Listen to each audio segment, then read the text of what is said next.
Hindi pa nagmamature yung pag-ibig MP2 mo pero gusto mo nang i-withdraw?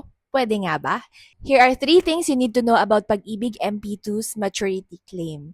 Number 1, magkaiba yung dividend option sa overall maturity ng MP2. Pag nag-apply kasi tayo, may option ka na kukunin yung dividends every year or upon the 5-year maturity. Yung annual dividends option, dividends lang yung makukuha mo, hindi kasama yung capital. Now, regardless kung ano yung pinili mo between the two, 5 years talaga bago mag-mature overall yung plan. Meaning, this is when pwede mong kunin lahat-lahat, dividends and capital. Number 2, you can withdraw your Pag-ibig MP2 savings before the 5-year maturity if you'll meet any of the conditions listed here. It's important to note na if ang cause ay pagkamatay, mapupunta yung proceeds sa beneficiaries. Meron din dito na others na clause. May mga nakikita ko sa forums na nagsasabi na pwede raw kunin yung MP2 savings mo just because you want to. Can fall here, but honestly, from what I know, and based kung ano yung nakasulat sa official site and sa forms, may mga reasons lang talaga silang inaalaw para makapag-pre-terminate ng MP2 mo. Hindi pwede yung basta-basta mo lang gusto. If you have any personal experience on this matter, share mo naman sa comment section so we can all learn together. And lastly, number 3, you only get 50% of the dividends plus your capital if you pre-terminate your plan. For example, nagpasok ka ng 100,000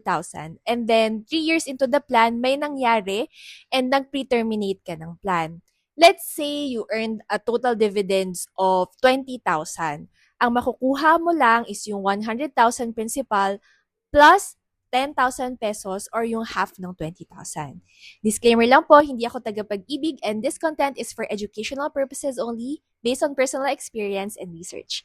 This is Kimi, your adulting companion. Sasamahan ka sa adulting journey mo. Comment MP2 Part 10 kung gusto mo naman malaman ang ladderized strategy na ginagawa sa MP2.